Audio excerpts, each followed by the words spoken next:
and pick some strawberries. Go out the back and pick some strawberries. All right, so we all know that Gordon Ramsay's got a mouth, right? It's a staple in all of his programs, and it's a big reason why TV producers went after him to do reality shows. Now, it all started with Kitchen Nightmares. Look, it's rotten, you idiot. Then Hell's Kitchen. Just be very careful. It's such an important night. I'm not impressed with it. Dry on the outside and piss in the middle. And now his latest, the F word.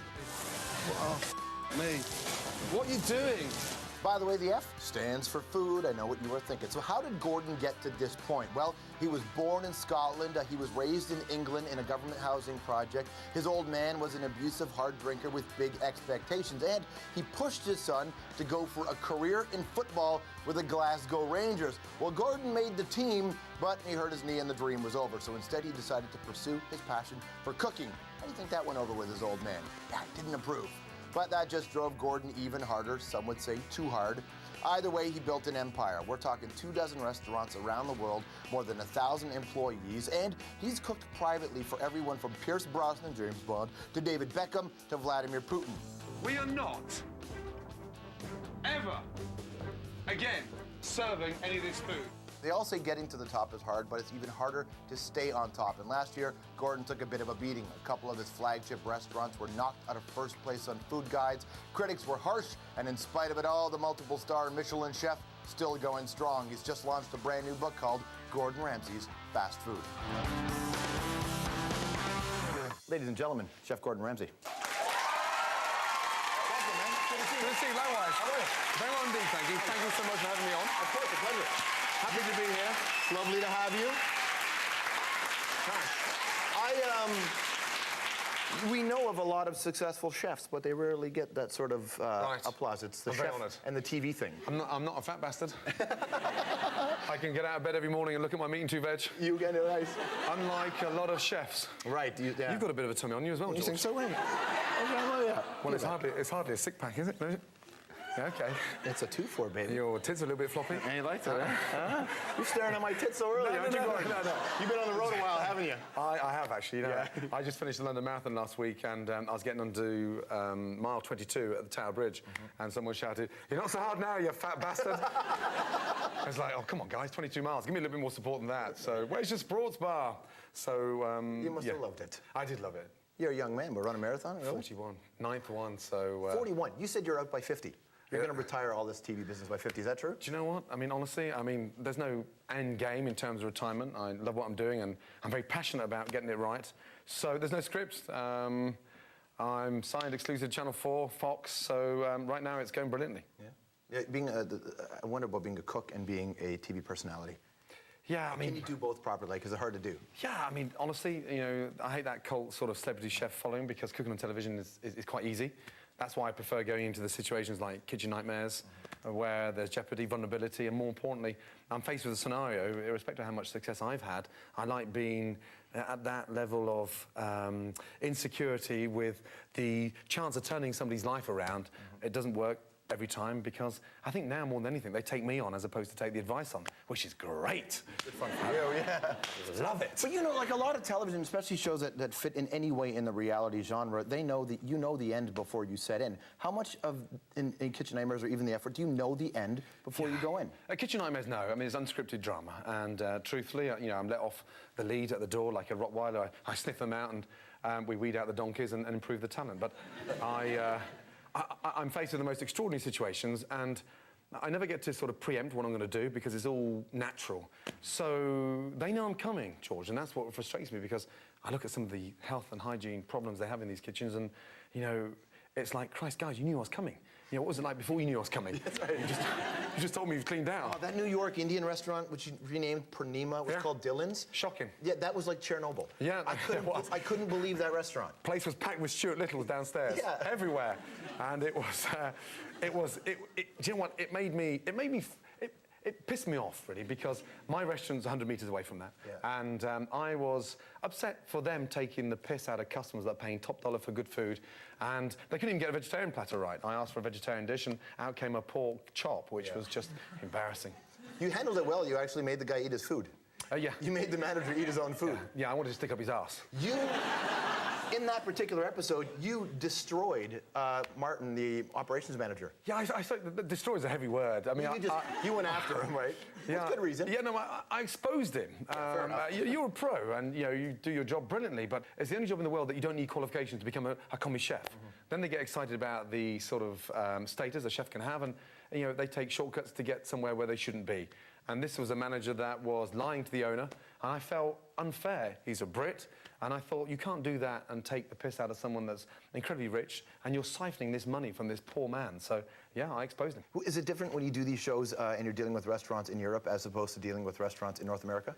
Do you know, I think every city in the world's got its own shitholes, and Paris is no better than Toronto, and London's no better than New York, and they've got that level of food snobbery in certain cities because it's all organic, and that's bullshit. So I've just opened in Paris literally 3 weeks ago, and I've got to kick in because I'm a Brit, and I shouldn't be opening up in France. But trust me, every city in the world has its shithole. Yeah, true. Well, but every now and then there are really revolutionary places like the kitchen that Ratatouille worked in. Yeah. Remarkable, right? I love that movie. Yes. I love that movie. Could you foresee a time when a rat could be that good? Yeah. Little bastard. We only see, chefs on television in the celebrity chef world, not on TV. How competitive is, and how fiercely competitive is the chef world, not the TV part? Good question. It's very competitive. The majority of chefs I know can't run a bath, let alone 18 restaurants across the world. And they are always striving to steal recipes or poach your number two or poach your maitre d' or poach your customers or do something. So very competitive. We have the Michelin Guide as our sort of standard bearer out there that keeps us all on our toes. And it's a guide that's all incognito. You never get to meet them. They don't come and see you. Well, it's this legendary restaurant and food guide in a sense, right? Hotel guide that you strive to reach that status. Yeah, that's right. And it's about the consistency.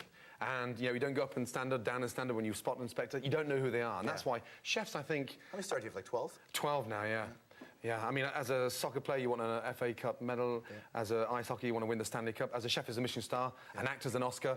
And so that's our sort of little soundbite. But it lasts for 24 hours, and then it's back to the cold face the following day.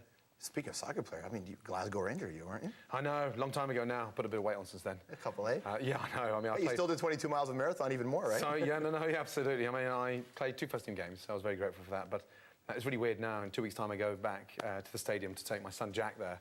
And it's going to be really weird and quite an emotional time because I haven't been back in the changing room since getting kicked out.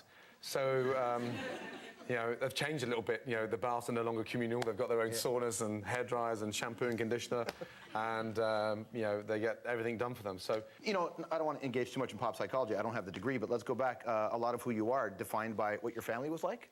A bit of both, really. You go through it's not fair to say a broken childhood, because Mum was the most amazing support, and she still is. So her determination is what I'm about every day in terms of being in the kitchen. So when you're in a situation that you're out of control of, in the middle of Paris, it forms a character. You walk into a kitchen and you're insecure.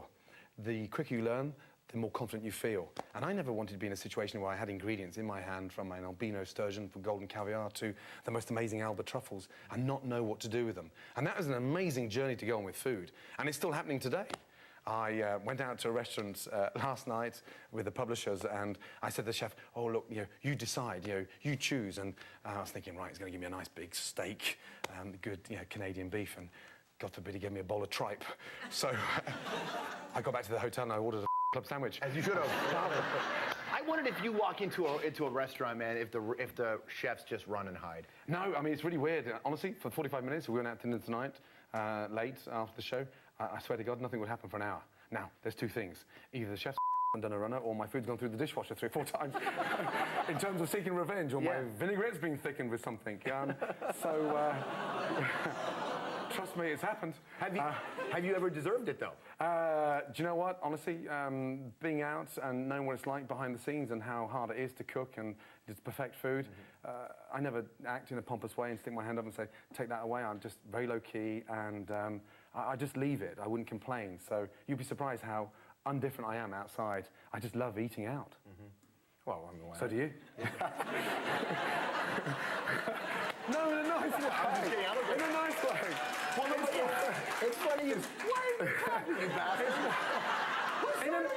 In a nice way. Yeah, well, sure, I left it. It's nice. It's fine. Here's my problem. Here's what and this is what you can help me out with, and everybody. Yes. I've lived like an absolute asked for the last 34 and a half years of my life in terms of what I eat. Right. If my mother didn't make it when I was a kid, she made healthy food. I ate like a pig. Right. I've decided I got to be healthier. Good. So I've been cooking organic whole food, and I hate it. Right. Because it's just not tasty. Then I go to a restaurant and there's like 900 pounds of butter on the steak and it's perfect. Can you get a healthy meal that tastes good at the same time? That's a good question. You know, that's a very, very fine balance. And for me, the better ingredient, the little it needs doing to it.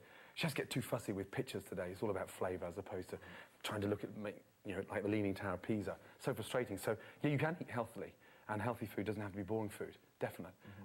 For me, the secret is I've stopped ordering appetizers. And I'll go straight to the main course with 2 or 3 additions and share a dessert. Chefs don't eat before they cook. If they did, then the customer wouldn't enjoy that level of perfection because you've eaten already. Right. So you've got to be over it every table. So, yeah, you can eat healthily without being boring. You know, food has become so political. It always has been, but now it is in the media. Is that something that you pay attention to?